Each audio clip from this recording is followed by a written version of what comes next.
Greetings and salutations, everyone! My name is Fire Mage, and welcome back to Rimworld Ascension Take 2, Episode 43. If you enjoy this episode, please remember to like and subscribe, and as always, mod list is down in the description. And with that, let's get on to the episode. Alright, well, picking up where we left off last time, what are my plans for today? Well, first of all, we will hopefully be finishing up this bridge and be bringing the mule back up and into the colony. And once that's done, we will be sending that out on a raid to go do that quest. We will also be continuing work on the Scytheman, which should be getting completed relatively soon. We're almost done making the suspension and wheels for it, and that is all we need for that. And other than that, we will hopefully be starting up the northern expansion. And we got a transport pod crash. Hello, who is this? We have a chef named BB. Hello. Interesting. Despite being a chef, they are incapable of cooking. Interesting. But they are very passionate about crafting, medical, and intellectual, which is pretty useful. Let's see, death in 5 hours, and it looks like Damitas is actually right there. Let's go ahead and capture Miss BB here. That way we can make sure she gets recruited to our ideology, and then recruited to the colony. And there we go. BB has been brought into the prison. And has 2 hours until bleeding out, but that should be more than enough time for Vera to patch her up and make sure she doesn't die. Let's go ahead and get her set to convert. And yep, as expected, Vera is more than capable of ensuring BB does not bleed out. And fire foam poppers are researched.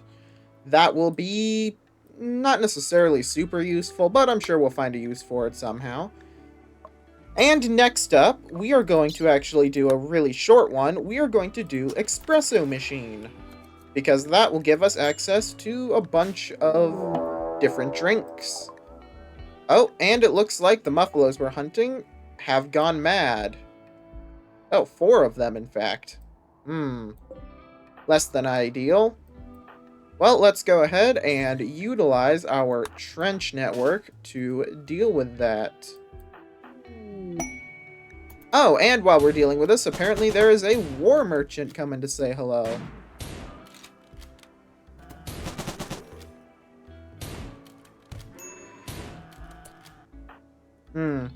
Those Muffalo are closing the distance awful fast. Beller Rose, could you come and provide some fire support, please? Oh, and Sam is down. Unfortunate. And there we go. The Muffalo have been defeated. Well, although Sam is slightly injured, mission accomplished.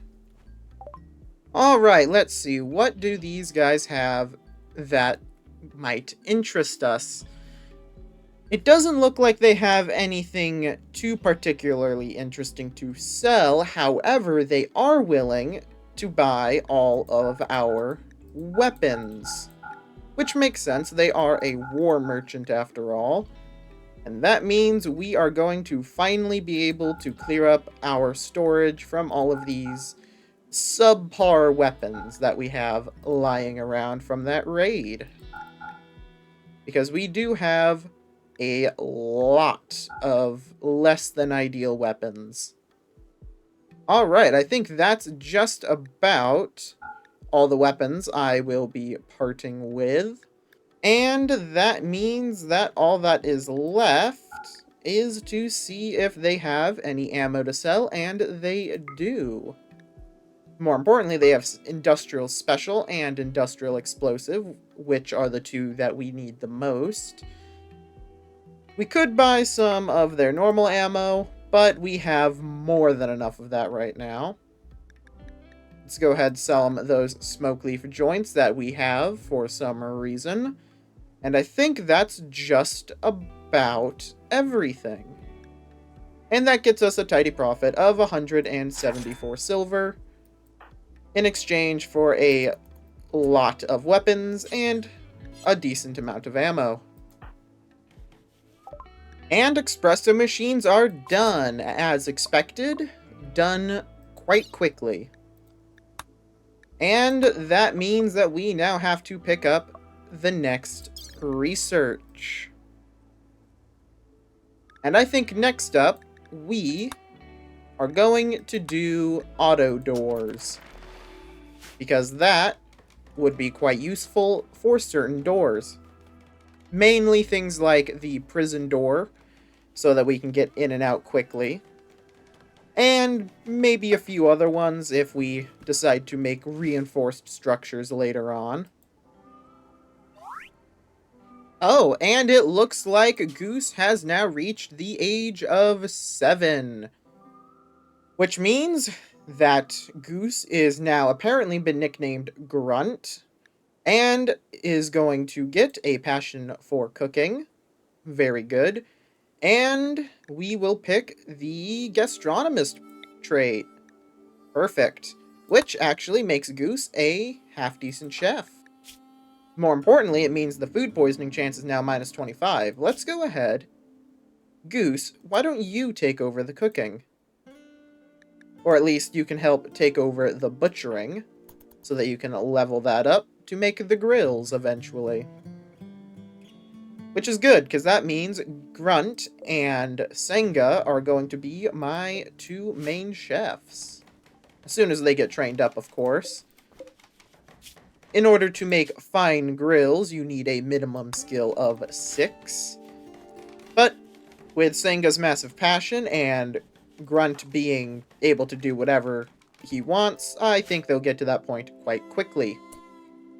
Speaking of getting to points quite quickly, it looks like my upgrades to the ideology room are complete. Turns out, in order to get the maximum benefits for our festivals, I needed to build some pews, so I went ahead and did that.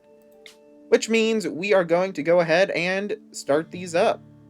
Expected quality is 98%. I am willing to do that. If all goes well, this should get us an extra colonist.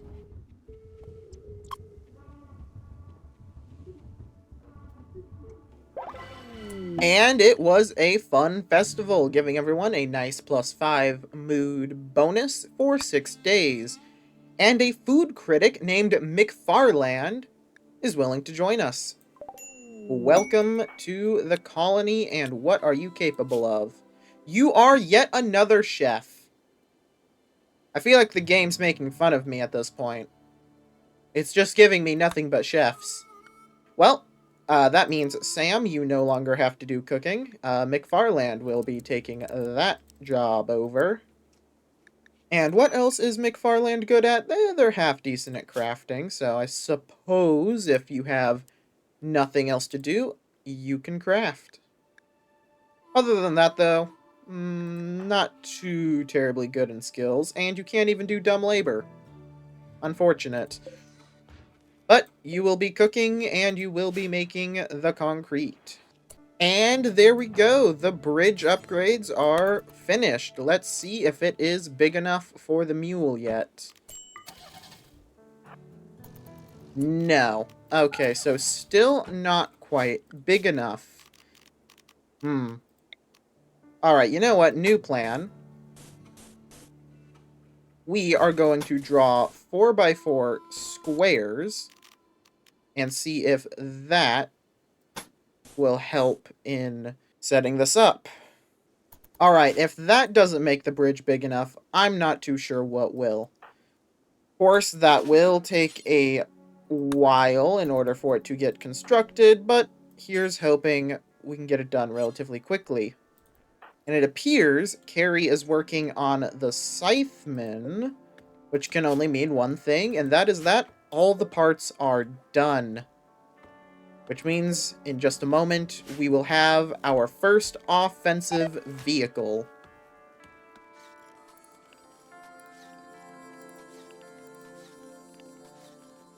And there it is, the Scytheman, our first offensive vehicle in all of its very simple glory. Love it. And now, of course, we actually have to load the thing with rockets. Not too sure how we do that. I think it's just steel. I think. So we'll have to figure that out. But that will be very useful. And we just got offered another quest. A shelter for one camisa from the Red Baron Camario. Let's see.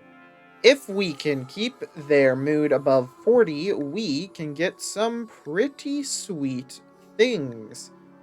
And since that's a pretty simple job, I'm gonna accept that for 6 Glitterworld medicine.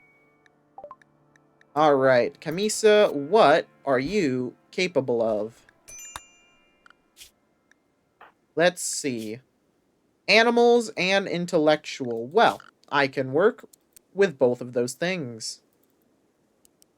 Never hurts to get more people to do our animals. There we go.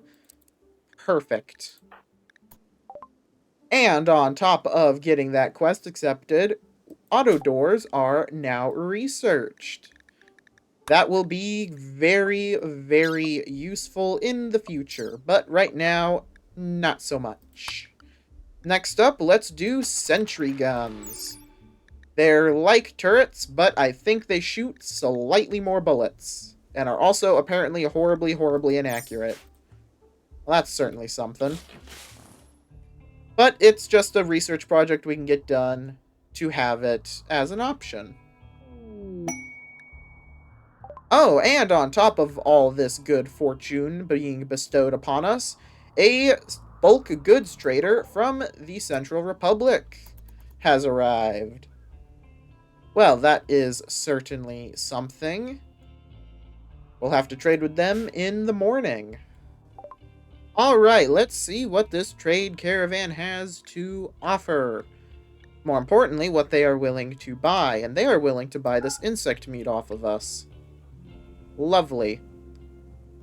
Let's see. They are willing to buy this spacer ammo we picked up. Doesn't look like they're willing to buy or sell us anything too terribly valuable. But they are willing to buy our leathers and furs, which is most welcome. And that puts us at 1,001 silver. Unfortunately, they only have 770. Now, normally, in this situation, I would buy something to offset that. However, they don't really have anything I want. So we will go ahead and accept that trade and get a little extra relation boost to help even it out a little. And of course, now we actually need to haul that money back into the base. But overall, I'd say that was a pretty successful trade. Ooh, and an exotic goods trader from our friends in Verbonlia. And it looks like they have some people who are related to our colonists. Very interesting. Being an exotic goods trader, they might actually have some stuff we want. Interesting. Of course, we'll wait for them to get a little closer to the colony before we trade. And it looks like, while I was saying that, Senga has been recruited and is on the verge of a mental breakdown. Of course. Oh, yeah, that makes sense. A lot of family members dead. Yikes. Well, Senga, you will also begin training on cooking. And other than that, I don't believe you actually have anything too terribly else good. So, yeah, you'll just do that. And when you're not doing that, I guess you can do crafting. And sentry guns are done. Again, I don't think we'll be using that too terribly often, but it's nice to have it as an option. And I think next up, we will be doing some more medicine-based production by researching whatever that word is, because I don't feel like trying to pronounce it. And it looks like the bridge has been mostly finished. And let's once again see if we can't get the truck to drive across. Okay, we finally did it. The bridge is finally big enough for us to actually drive the mule around. About time. Let's go ahead, bring it back to the garage, and then get it fully fueled. And there we go. The mule is finally back in the base, safe and sound. Let's go ahead, set the target fuel back up to 80. And Grunt, why don't you start refueling the mule and the scytheman? Oh, I almost completely forgot about the exotic goods trader. Beller Rose, could you make your way over here to trade? Actually, no, Bella Rose is on the verge of a mental breakdown. Blackjack, you do the trade instead. You're a little more mentally stable right now. Alright, let's see. What are they willing to purchase and sell? Let's see. Well, we don't really have too terribly much that they are willing to purchase from us, but they are willing to sell us some very good things, like some components, and some more Glitter World medicine. And I think that's about all that we're gonna do with that. Could buy some more car parts as well, but I don't think we need wiring and transmissions right now. So yeah, we'll just take some medicine, some components, and that'll be that. Alright, well, it appears that the rockets are not in fact reloaded with steel, but instead are fueled with chem fuel, and 20 chem fuel gets us 2 rockets. Yikes. Okay, so that means we'll need about 160 in order to get this thing to properly be loaded. Interesting. Well, I do not believe, have nearly that much, so we will not be taking the Scytheman with us on our little journey. And speaking of our raid, let's go ahead and start getting ready for that. Now, I will only be sending 2 people, so I want to make sure I am sending the best fighters that we have. Now, Blackjack is decent shot and decent medical, and has enough construction that I feel confident in him being able to fix the truck, should it take damage. So please, go equip one of our uniforms. And next up, we will also be sending Sappy, because again, really high shooting and high medical. And while they're doing that, apparently, the production of anti-malaria medicine is complete. Lovely. Let's go ahead and do xenogenetics. I didn't even realize I could research that yet. Let's get that done. And with the retro rifles fully loaded, let's load up the caravan. Alright, so it is right down here. A little bit away. Let's go ahead, form that vehicle caravan with the mule. Blackjack and White are in the vehicle. And then all we need to do is make sure we bring some jerky so we don't run out of food. And we'll bring a little bit of medicine just in case. And that is going to be apparently a 3-day journey. Okay, we're going to need more food than we brought. There we go. 2.7 days of food. That is enough to get there and hope that they have some food waiting for us. Alright, they'll start gathering all that up, and then they'll be off. But, in the meantime, while they get ready for that, let's get to work on our next project, which is, of course, the Northern Expansion.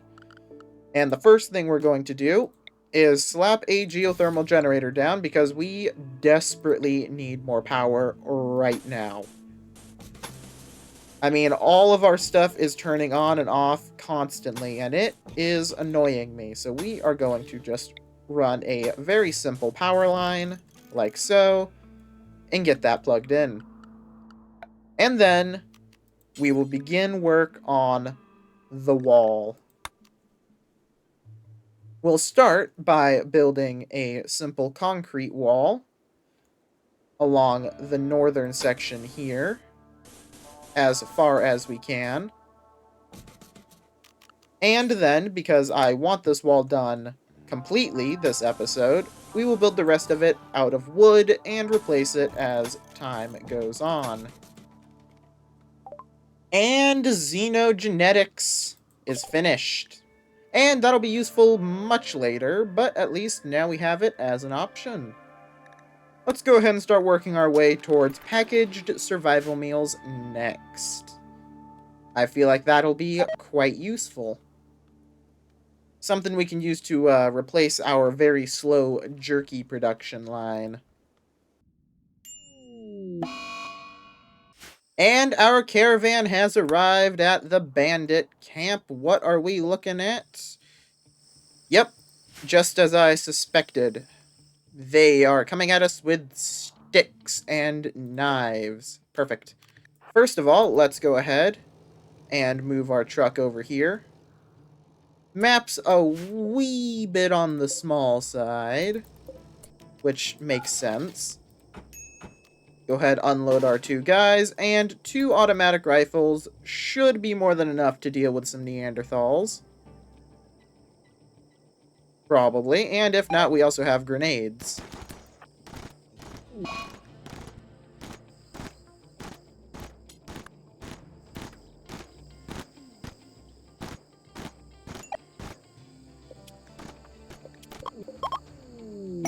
Oh, and the other guy collapsed. We might get 3 prisoners out of this. Ooh, I do like that. Alright, well, in that case, let's go ahead, claim their little base. I believe Blackjack and White are of the same medical level, so we will send Blackjack to clear this, while White can go ahead and start tending to these guys so that they don't bleed out. And we can try to capture them. Alright, looks like Miss Ambiga is apparently super loyal. So, they won't be getting rescued. Don't need to spend our time caring for someone who won't even join us. Be a waste of resources. I mean, if we get the chance to, we will, but probably not. And there we go. The last of Herring's bullet wounds has been healed. So let's go ahead, reform the vehicle caravan, grab up all the food, and you know what? We'll grab up all of this stuff as well. Why not? Leave the knife. Do not need it. Definitely take the gold. Got to get some profit out of this. And yeah, that's just about everything they had that is worth it.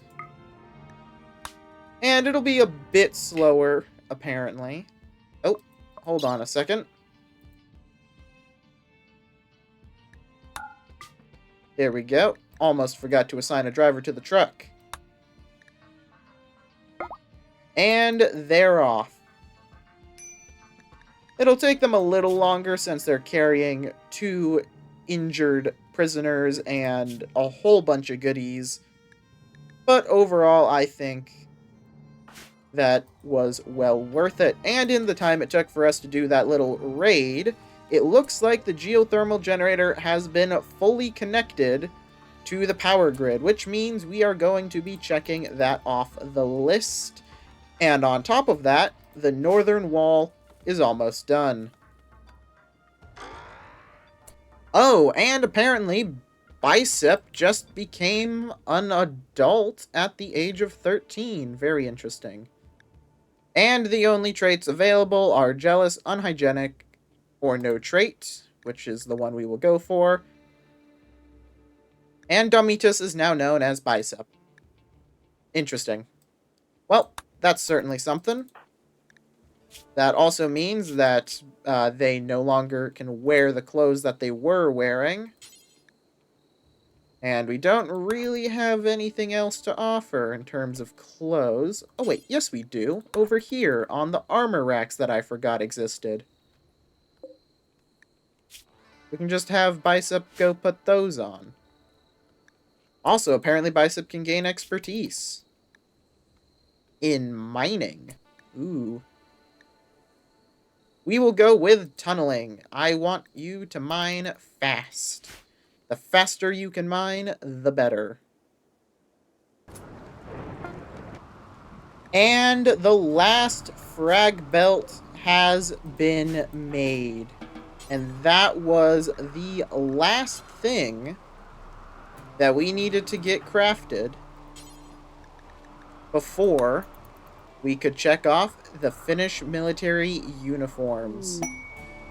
Because now all of our uniforms are finished in all of their glory. And there it is. The northern base has been expanded into.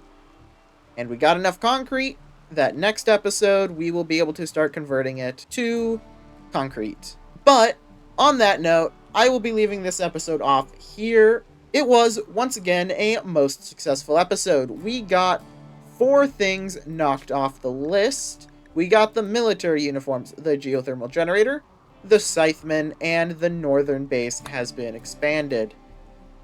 And that means that next episode we will need to put more stuff on there. We have also learned that guns are very effective at killing Neanderthals. And we got 2 prisoners out of that raid. Could have gotten 3, but Unwaveringly Loyal isn't really worth it. With all that said and done, though, I will see you all in the next episode.